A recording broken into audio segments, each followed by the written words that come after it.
Hey guys, welcome back to my channel.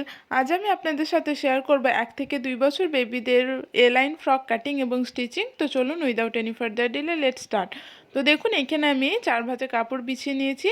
4 ভাঁজে কাপড় বিছানোর পর কাপড়টির বন্ধ সাইডটা আছে আমার দিকে এবং খোলা সাইডটা আছে অপর দিকে। এখন আমি কাপড়ের মেজারমেন্টটি নিয়ে নিচ্ছি। তো এখানে আমি লম্বায় নিয়েছি 20 ইঞ্চি এবং চওড়ায় নিয়েছি 10 ইঞ্চি। এখন আমি উপরে শোল্ডারের মেজারমেন্টটি নিয়ে নেব। তো এখানে আমি টোটাল 4.5 ইঞ্চিতে মার্কিং করে নিলাম। এখন এই মার্কিং থেকে আমি লম্বায় আর্মহোল লেন্থটি নিয়ে নেব। তো এখান থেকে আমি 4.5 ইঞ্চিতে মার্কিং করে নিলাম। এখন আমি চেস্টের মেজারমেন্টটি নিয়ে নেব। তো এখানে আমি টোটাল চেস্ট নিচ্ছি 7.5 ইঞ্চি। তো এখানে আমি 7.5 ইঞ্চিতে মার্কিং করে নিলাম। এখন আমি ওয়েস্ট লাইনের জন্য আর্মহোলের নিচে থেকে টোটাল 5 ইঞ্চিতে মার্কিং করে নিলাম। এখন বন্ধ সাইড থেকে আমি ওয়েস্টের মেজারমেন্টটি নিচ্ছি এখানে টোটাল 7 ইঞ্চি। এখন আমি ওয়েস্ট লাইন থেকে নিচের কাপড়ের একদম কোণা পর্যন্ত মার্কিং করে নেব। এখন আমি নিচে থেকে 1/2 ইঞ্চি পরিমাণ শেপ দিয়ে নেব যাতে সেলাইয়ের পরবর্তীকালে কোণা না বেরিয়ে থাকে। এখন আমি আর্মহোলের শেপটি দিয়ে নিচ্ছি। এখন আমি গলার মেজারমেন্টটি নিয়ে নিচ্ছি। তো বন্ধ সাইড থেকে আমি গলা চওড়া নিচ্ছি এখানে টোটাল 2 ইঞ্চি। তো এখানে আমি 2 ইঞ্চিতে মার্কিং করে নিলাম। এখন আমি গলার লম্বাটি নিয়ে নিচ্ছি। তো ব্যাক গলার জন্য এখানে আমি লম্বা নিচ্ছি 2 ইঞ্চি এবং ফ্রন্ট গলার জন্য এখানে আমি লম্বা নিচ্ছি 3 ইঞ্চি। তো নিচে থেকেও আমি এখানে 2 ইঞ্চিতে মার্কিং করে নিলাম। এখন স্কেলের সাহায্যে আমি একটি বক্স করে নেব এবং রাউন্ড শেপ ড্র করে নেব।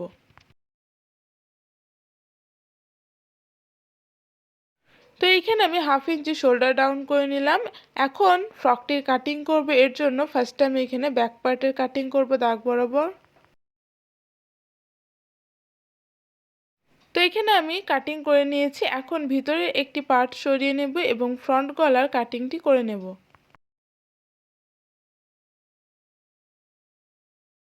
এখন আমি একটি ম্যাচিং ফ্যাব্রিক নিয়ে নিয়েছি। এটির লম্বা হচ্ছে 18 ইঞ্চি এবং চওড়াই নিয়েছি এখানে আমি 5 ইঞ্চি। তো এখানে আমি ব্যাক পার্টটি নিয়ে নিলাম। এখন আমি মিডিলে 2 ইঞ্চি হুক পট্টির জন্য মার্কিং করে মিডিলে কাট বসিয়ে দেব। এখন আমি ফ্রন্ট পার্টে মিডিলে কাট বসিয়ে দুটো পার্ট আলাদা করে নিলাম। এখন আমি স্টিচিংয়ে চলে যাব। এর জন্য যে ম্যাচিং কাপড়টি নিয়েছিলাম সেটি বিছিয়ে নিলাম। এখন ফ্রন্টের দুটো পার্ট এভাবে রেখে 1/2 ইঞ্চি পরিমাণ মার্জিনে এখানে আমি স্টিচিং করে নেব। তো দেখুন, এখানে আমি স্টিচিং করে নিয়েছি। এখন আমি বাড়তি অংশটুকু কাটিং করে নেব।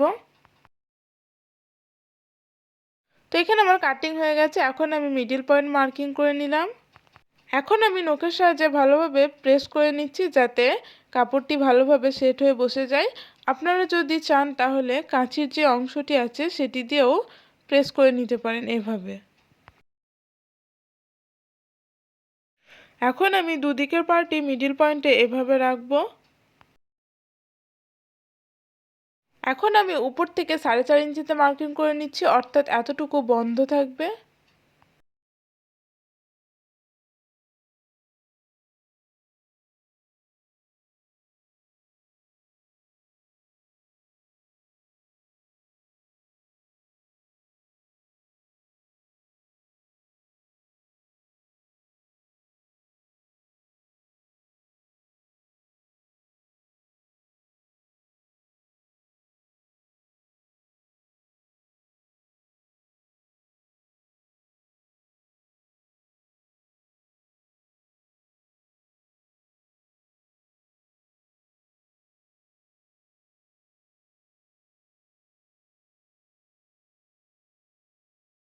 এখন আমি ব্যাক পার্টের হুক পট্টি অ্যাটাচ করব। এর জন্য এখানে আমি ব্যাক পার্টটি নিয়ে নিয়েছি। এখন ব্যাক পার্টটিকে আমি সোজা সাইডে বিছিয়ে নিয়েছি। এখন আমি একটি স্ট্রিপ নিয়ে নিয়েছি। এই স্ট্রিপটির লম্বা হচ্ছে 3 ইঞ্চি এবং চওড়াই নিয়েছি এখানে আমি 3 ইঞ্চি। এখন এই স্ট্রিপটিকে উল্টো করে ব্যাক সাইডের উপর রেখে উপরে একটি স্টিচিং করে নেব। তো এখানে আমার স্টিচিং হয়ে গেছে। এখন আমি ছোট ছোট কাট বসিয়ে দিচ্ছি। ছোট ছোট কাট বসানো হয়ে গেলে আমি স্ট্রিপটিকে উল্টো সাইডে টার্ন করে উপরে টপ স্টিচ বসিয়ে দেব এবং ব্যাক সাইডে স্ট্রিপটিকে ডবল ফোল্ড করে স্টিচিং করে নেব।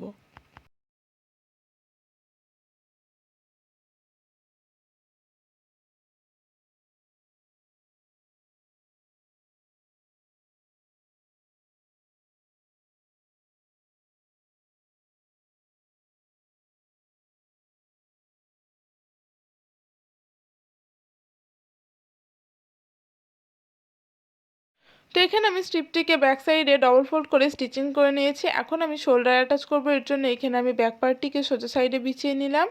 এখন ফ্রন্ট পার্টটিকে এর উপর উল্টো করে রেখে 1/2 ইঞ্চি পরিমাণ মার্জিন নিয়ে এখানে আমি শোল্ডার অ্যাটাচ করে নেব।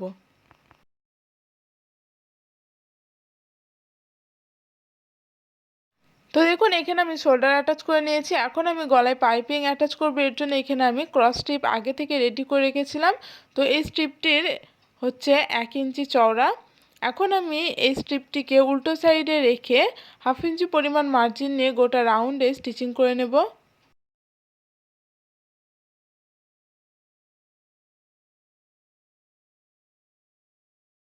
তো দেখুন এখানে আমি ক্রস স্ট্রিপটিকে গোটা রাউন্ডে স্টিচিং করে নিয়েছি। এখন ছোট ছোট কাট বসিয়ে নেব এবং স্ট্রিপটিকে ফ্রন্ট সাইডে টার্ন করে ডবল ফোল্ড করে পাইপিংয়ের মতো সেলাই করে নেব।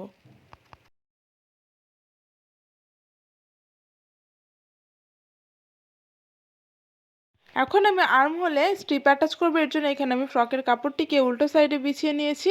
এখন স্ট্রিপের কাপড়টিকে এর উপর উল্টো করে রেখে 1/2 ইঞ্চি পরিমাণ মার্জিন নিয়ে আমি স্টিচিং করে নেব। তো এখানে আমার স্ট্রিপটি অ্যাটাচ হয়ে গেছে। এখন আমি ছোট ছোট কাট বসিয়ে নিচ্ছি। এখন আমি স্ট্রিপটিকে ফ্রন্ট সাইডে ডবল ফোল্ড করে স্টিচিং করে নেব। ঠিক যেভাবে আমি গলার পাইপিংটা স্টিচিং করলাম, তো ঠিক সেভাবে আমি আর্মহোলের পাইপিংটিও স্টিচিং করে নেব।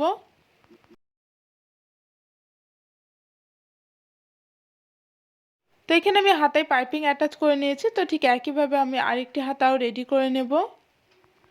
তো এখানে দুটো হাতায় পাইপিং লাগিয়ে এখানে আমি রেডি করে নিয়েছি। এখন আমি বডির মেজারমেন্ট অনুযায়ী সাইড ফিটিংস করে নিচ্ছি।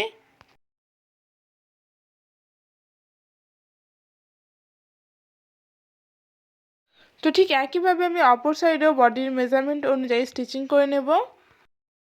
তো এখানে আমি সাইড ফিটিংস করে নিয়েছি। এখন আমি নিচে থেকে ডবল ফোল্ড করে গোটা রাউন্ডে স্টিচিং করে নেব এভাবে।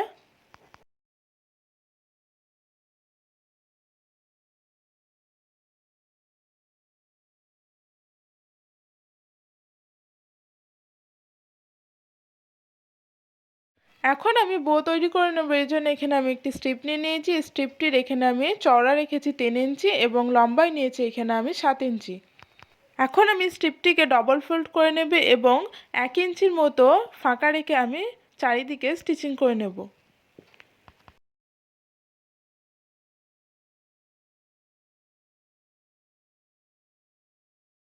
তো এখানে আমি স্টিচিং করে নিয়েছি। এখন আমি সোজা সাইডে টার্ন করে নিচ্ছি।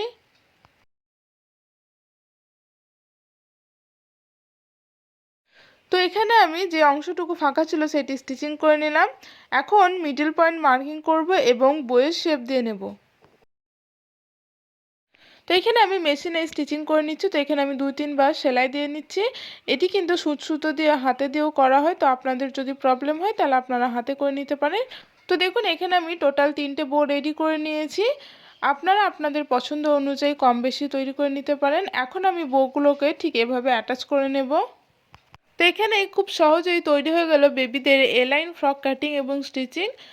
আজকে এই ভিডিওটি আপনাদের কেমন লাগলো কমেন্ট করে জানাবেন। ভিডিওটি যদি ভালো লেগে থাকে লাইক শেয়ার এবং চ্যানেলটি সাবস্ক্রাইব করে পাশে থাকবেন। দেখা হচ্ছে নেক্সট ভিডিওতে। টাটা।